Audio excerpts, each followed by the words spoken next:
कभी कभी कुछ कारें ऐसी पटखनी देती हैं कि सामने वाला चारों खाने चित्त हो जाता है। बिल्कुल ऐसा ही हुआ है नवंबर सेल्स में। कुछ कारों ने रियली जबरदस्त उछाल मारी है, ऐसी उछाल जिसे कहते हैं धोबी पछाड़।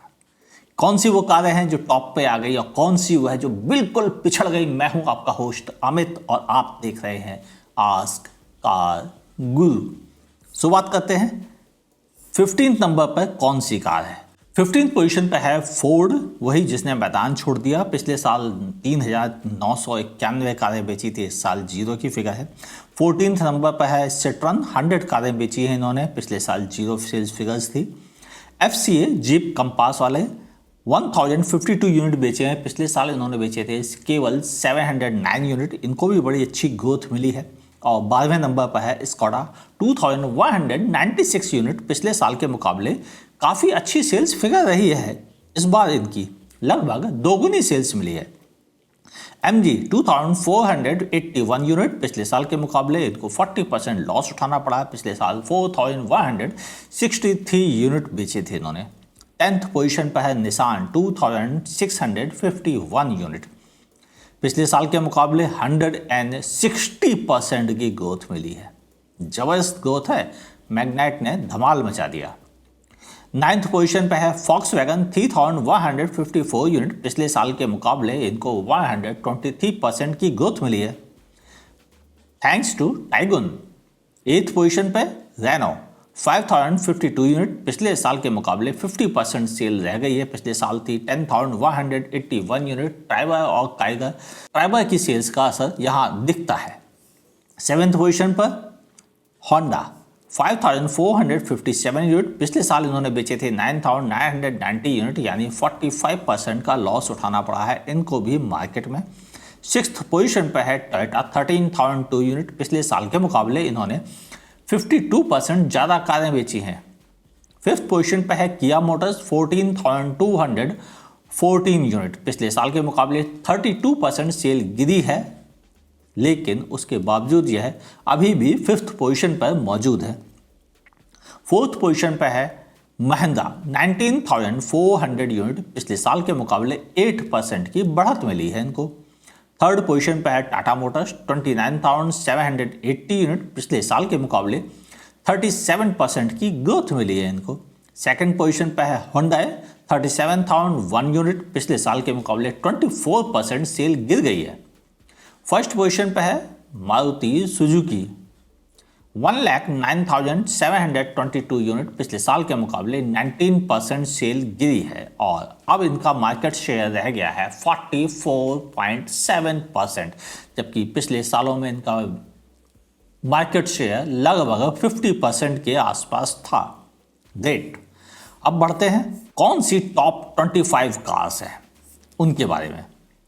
सबसे पहले 25th नंबर पर बिल्कुल नई नवेली महिंद्रा XUV 700 3207 यूनिट, बेहतरीन सेल्स फिगर, रियली काफ़ी शानदार सेल्स फिगर है ये, और मैं चौंकूंगा बिल्कुल क्योंकि ये फिगर्स काफ़ी चौंकाने वाली हैं भी। 24th पोजीशन पर है मारुति सुजुकी की XL6, 3280 यूनिट, लगभग वही सेल्स फिगर जो पिछले साल थी इसी नवंबर मंथ में। 23rd नंबर पर महिंद्रा की स्कॉर्पियो, 3370 यूनिट, पिछले साल के मुकाबले मामूली सी सेल डाउन हो गई है, लगभग 10% की, और डाउन तो होनी थी, XUV 700 आ गई तो कोई स्कॉर्पियो क्यों लेगा। 22nd पोजीशन पे है एस्प्रेसो, 3661 यूनिट, पिछले साल के मुकाबले 48% सेल डाउन हुई है इनकी। और अब बात करते हैं 21st नंबर पर महिंद्रा XUV 300, 4005 यूनिट, पिछले साल के मुकाबले 10% सेल गिर गई है। 20वें नंबर पर यानी 20th नंबर पर Hyundai i20, 4391 यूनिट, पिछले साल के मुकाबले 52% की सेल गिर गई है। 19th पोजीशन पर है किया SUV सोनेट के साथ में, 4719 यूनिट बेची हैं, पिछले साल के मुकाबले 59% सेल गिरी है। 18th पोजीशन पे है टाटा टियागो, 4998 यूनिट, पिछले साल के मुकाबले 15% सेल गिरी है। क्यों गिरी है? पंच का पंच टियागो को भी लग ही गया है। बढ़ते हैं 17th पोजीशन पे है बोलेरो 5442 यूनिट, पिछले साल के मुकाबले 10% सेल इसकी भी गिरी है। 16th पोजीशन पे है i10 5466 यूनिट, 50% सेल गिरी है पिछले साल नवंबर मंथ के मुकाबले। 15th पोजीशन पे है मारुति की सेलेरियो 5968 यूनिट, पिछले साल के मुकाबले 9% सेल कम ही रही है। हालांकि नई डिलीवरी स्टार्ट हो गई थी नवंबर मंथ में। हाँ, बाय द वे आपको याद दिलाना जरूरी है, ये सारी सेल्स फिगर कारों की सेल्स फिगर है जो कि कंपनीज ने अपने डीलर्स को ट्रांसफर की हैं, सेल की हैं। डीलर्स ने कितनी बेची उनकी सेल्स फिगर नहीं है, तो प्लीज इस बात पर गौर कीजिएगा। और इनमें दिसंबर मंथ का भी स्टॉक शामिल है। 14th पोजीशन पर है टाटा की पंच 6110 यूनिट, आते ही लगा ना जोर का पंच। 13th पोजीशन पर है इनोवा क्रिस्टा 6300 यूनिट, पिछले साल के मुकाबले 187% ग्रोथ हुई है इनोवा क्रिस्टा की, यानी क्रिस्टा अचानक और स्ट्रांग हो गई है। एंडेवर के जाने का फायदा मिला है या कुछ और हुआ है, प्लीज बताना। ऐसा क्या हुआ है इनोवा क्रिस्टा को पिछले 3 महीनों में सेल्स जबरदस्त होती चली जा रही है।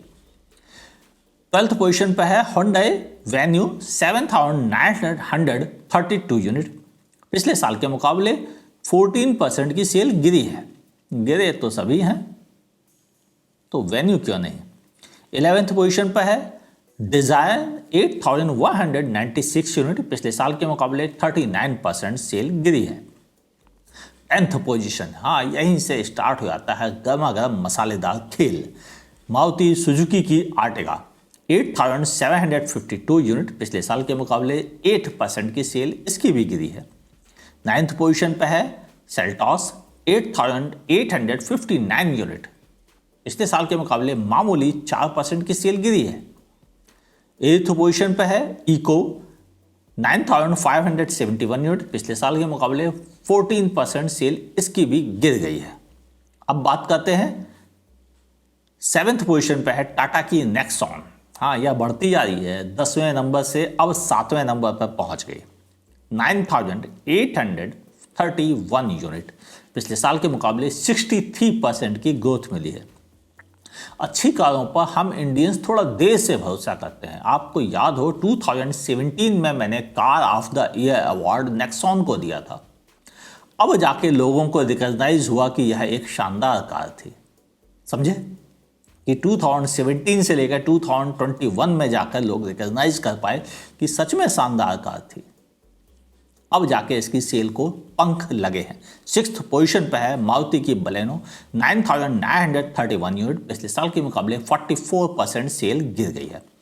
5th पोजीशन पर है Hyundai क्रेटा 10300 यूनिट, पिछले साल के मुकाबले 14% सेल थोड़ी गिरी है इसकी भी। 4th पोजीशन पर है Maruti Suzuki Vitara Brezza 10760 unit, पिछले साल के मुकाबले 37% सेल बढ़ गई है। कमाल हो रहा है भाई, एसयूवी का बोलबाला है। 3rd पोजीशन पर है मारुति सुजुकी की आल्टो 13812 यूनिट, पिछले साल के मुकाबले 10% सेल इसकी भी गिर गई है। और धमाकेदार जगह पर मौजूद है स्विफ्ट नंबर 2 पर 14568 यूनिट, पिछले साल के मुकाबले 21% सेल गिरी है, फिर भी दूसरे नंबर पर मौजूद है। तो पहले नंबर पर क्या है? पहले नंबर पर मौजूद है वैगन आर। जब कार पुरानी हो जाती है तभी तो चमक आती है उसमें। सेल्स में ऐसा ही होता है, हम इंडियंस नई प्रोडक्ट को हमेशा रिजेक्ट कर देते हैं, जब वह पुराना होने लगता है तब उस पर विश्वास जमता है। नेक्सॉन के साथ आपने देखा ना, बिल्कुल वैसे ही अब है वैगन आर के साथ 16,853 यूनिट टॉप पर पहुंच गई है। 4% की मामूली सी ग्रोथ भी मिली है। ओवरऑल मार्केट में टॉप 25 में हर कंपनी को थोड़ा थोड़ा हिस्सा मिलने लगा है, लेकिन टॉप 10 में अभी भी Hyundai, मारुति और टाटा की एक कार की एंट्री एज ए नेक्सॉन हो चुकी है और उम्मीद है ये अब टिकी भी रहेगी। मैं चाहता हूं और भी कारें टॉप 10 में आए। अपनी जगह बेहतर बनाएं और अच्छा कॉम्पिटिटर दें। मार्केट डोमिनेट नहीं करना चाहिए किसी भी एक कंपनी के द्वारा, और ऐसा होना हम इंडियंस के लिए बेहतर है, क्योंकि ज़्यादा कंपटीशन से ज़्यादा बेहतर कारें आती हैं और ज़्यादा बेहतर कारें हम इंडियंस जरूर डिजर्व करते हैं। आपकी क्या राय है नीचे कमेंट सेक्शन में लिखना ना भूलिएगा, और यह भी बताइएगा आप किस कार को और भी ऊपर देखना चाहते हैं या किस को ऊपर से नीचे देखना चाहते हैं, लिखिएगा। अच्छा लगेगा आपके विचारों को जानकर। एक और बात, इंडियन व्हीकल अवार्ड 2022 आने वाले हैं। आपने अपने वोट किया? अगर नहीं किया तो मेरे चैनल पर जाइए, कम्युनिटी सेक्शन में एक ऑप्शन मिलता है आपको वोट देने का। प्लीज़ अपनी पसंदीदा कार को वहां जाकर वोट जरूर कीजिए, क्योंकि आपके वोट दुनिया बदलने की ताकत रखते हैं। अगर आप मुझे फेसबुक पे देखें तो मेरे पेज को लाइक कीजिए, फॉलो करना ना भूलिए। अगर आप मुझे यूट्यूब पे देखें तो मेरे चैनल को सब्सक्राइब कीजिए, बगल में दी हुई नोटिफिकेशन बेल दबाइए, उसका ऑल नोटिफिकेशन वाला ऑप्शन भी ऑन रखिए। मुलाकात होगी ऐसे ही किसी शानदार कार के साथ या किसी जानकारी के साथ। देखते रहिए आस्क कार गुरु।